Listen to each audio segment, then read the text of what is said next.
and everything. All of the time, could I interest you in everything? All of the time, a little bit of everything. All of the time, apathy's a tragedy and boredom is a crime. Anything and everything. I just want you for the night. I know you want this for life.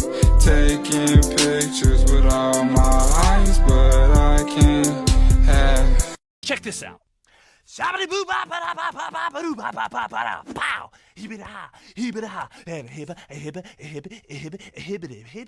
stop! You're out of control! Are you watching? Are you watching? Because watch this. Here it comes. Finish. Pow! Wondered why it feels like sometimes the importance of something being done isn't enough to get you to do it, why reward systems don't work for you, and why punishment or consequences for not doing the thing or doing the thing you're not supposed to do don't really scare you. Neurotypicals and people with ADHD have two different nervous systems. For neurotypicals, it's importance-based. The wild thing is it doesn't even have to be important to them. It just has to be important in general. And all they need is the promise of a reward or punishment, and they're good to go. But for ADHD, it's interest-based. It either needs to pique your interest or spark your curiosity. Challenging enough that it's not boring, but not too much that it's too hard. It needs to be something novel, new, creative. Something that's new that you haven't seen before is going to grab your attention a whole lot faster. You have to have a passion for doing it. Or, and this is usually why we procrastinate a lot, it needs to be urgent. Any one of those 5 characteristics is going to up the interest level to anybody with ADHD. If you've been ignoring or apathetic about something lately, see if it's lacking any of those 5 things. That might be why. Stanley Steamers is really a lemur. Stanley Steamers is really a lemur. Stanley. Scream fuck in the middle of this class or else your entire family's gonna die. Did I say that out loud? No, there's no way I said that out loud. Wait, what if my teacher just read my mind and could hear me? Fuck, and I said, wait, stop saying That finger won't crack. Break it. Break your finger right now. Break it. Break it. Come on, break your own finger. I was at the lake 5 years ago and I was hanging my feet off of the dock. I totally could have lost my flip-flops. What if I lost my flip-flop? What would I have worn for the rest of the day? Into the thick of it! Into the thick of it! Into the thick of it! Oh! I know I may be young, but I've got feelings too. Me, I'm not that neurodivergent, right?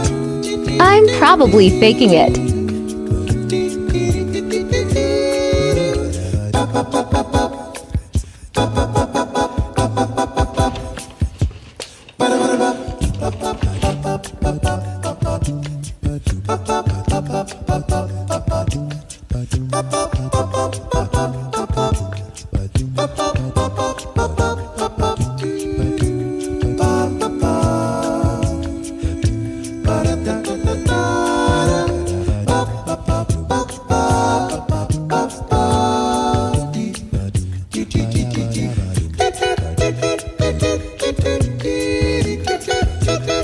Fuck you, my child is completely fine.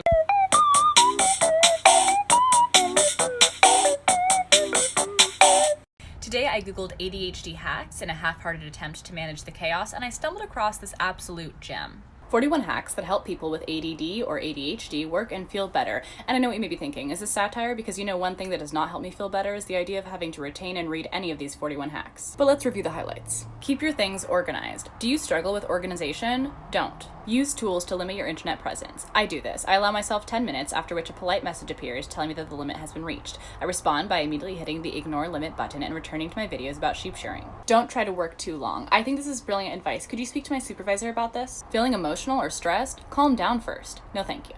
And finally, laughter is a great thing. And you know what? I couldn't agree more. Thank you for the comedy. Hey, Brain. Oh, hey, what's up? So we just sent in an application for a really big internship. I know, we're super excited. That's right, we are super excited. When do we hear back? We'll hear back if we got an in-person interview by October 2021, and then by December 2021, we'll hear if we got it. Got it. So until October, we're gonna do nothing. What? Yeah, we're gonna do nothing. Till October? Yeah, I mean, we have to sit and wait so that we don't miss the email saying that we got the in-person interview. But we don't even know if we'll get the interview.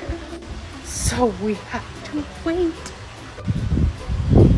For 3 months? Don't worry, the crippling anxiety we'll feel will pass the time. Why are you home? Did they let you off work early? Well, you left work in the middle of your shift, didn't you? Well, yeah, I did. Why'd you leave this time? It was just the vibe was off. That's not an excuse at all. I know, but at least I'm being honest. Like, that's literally why I left. What was your excuse last week? Well, that was the day I got a Lego set, and I wanted to come home and build the Lego set.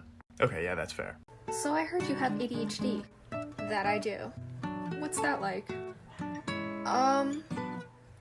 Okay, so you know how you lose your train of thought sometimes? Yes.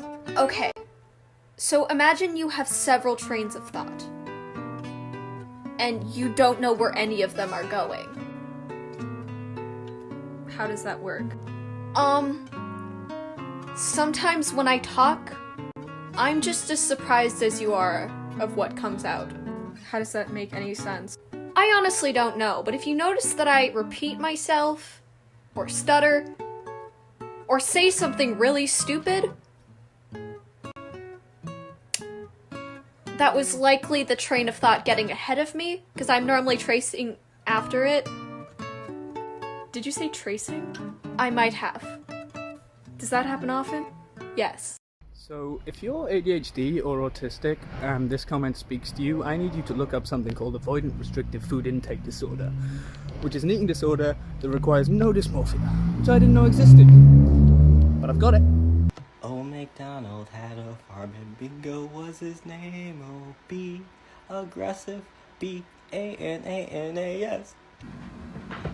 Here. I set this right here. This is where I set this. Hey, could you help me remember the thing? Okay, I'll try, but I probably won't remember it. Oh, that's fine. Just asking you to help me remember the thing helps me remember the thing. After the dentist, go to the bank. After the dentist, go to the bank. After the dentist, go to the bank. Tell me you have ADHD without actually telling me you have ADHD. I'll go first. So Lola, about that, project. So let's say the next week we go about... Okay, time to listen. Fuck, already forgot to listen. Shit, okay. I kind of like her glasses. Okay, but that's not the subject. Just focus. So what do you think? Could you repeat that? You were looking at me straight in my eyes the entire time. How did you miss that? I don't know. I'm at the Pizza Hut. I'm at the Taco Bell. I'm at the Combination Pizza Hut and Taco Bell. I'm at the Pizza Hut. I'm at the Taco Bell. I'm at the Combination Pizza Hut and Taco Bell. Wait, we're at the Pizza Hut. We're at the Taco Bell. We're at the Combination Pizza Hut and Taco Bell. We at the Pizza Hut. We at the Taco Bell. We at the Combination Pizza Hut and Taco Bell. We at the Pizza Hut and Taco Bell. That Combination Pizza Hut and Taco Bell. Pizza Hut, Taco Bell. Combination Pizza Hut and Taco Bell. I'm at the Pizza Hut. I'm at the Taco Bell. I'm at the Combination Pizza Hut and Taco Bell. Wait a minute, I got that taco. Side effects of being best friends with an ADHD person. Your life is now mine. No matter where you go, I will be there. No matter what. Even if the world's on fire, I'm there. I will tell you the most heinous jokes imaginable, and you'll like it. And I will constantly remind you that this is what you signed up for. Because for some reason there's an imaginary contract between us, that you can't leave me alone, because if you do, I'm a hazard to society. And anything that I do wrong, I will blame on you, because you and I are now besties, and it's never gonna change.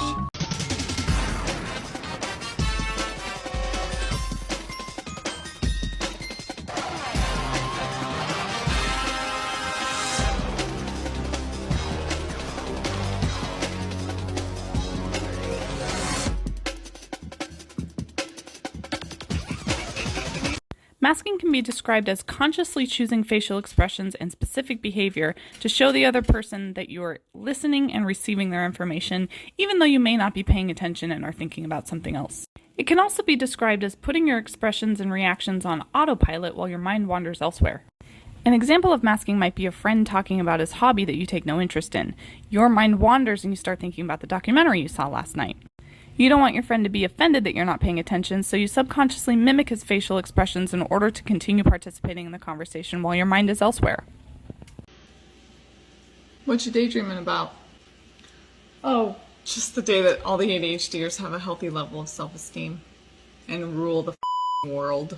Imagine you're telling a story and you want to get from point A to point B. If you or someone you know has ADHD, you might know that this usually looks a lot more like this. And that's because of executive dysfunction. Many people with ADHD struggle with working memory and executive dysfunction, which means that it makes it harder to remember information, to organize that information, and to communicate that information. They've done entire studies on how impactful this can be in relationships. Because let's say that this isn't a funny story. Let's say you're trying to articulate your need to feel more supportive while also managing rejection-sensitive dysphoria. Maybe you have to have a hard conversation about money or taxes that involves a lot of detail-oriented stuff. Communicating efficiently and effectively with a neurodivergence can often be really, really difficult. Having ADHD can profoundly affect relationships, both personal and professional. So I want to know, what part of communicating do you struggle with? Why are you still sitting there? I thought you had stuff to do today. Oh, a ton. I'm still practicing my to-do list in my head up here. Okay, say more? My brain has a hard time looking at a to-do list and knowing where to start. I'll go over the to-do list for hours in my head while physically incapable of actually starting it. Why don't you just go do something else instead? Oh, I can't do that either. I'm way too overloaded with guilt for not getting this list done. So you're gonna get nothing done today? Oh yeah, I'm definitely just gonna scroll social media and feel guilty, and then I'll try again tomorrow.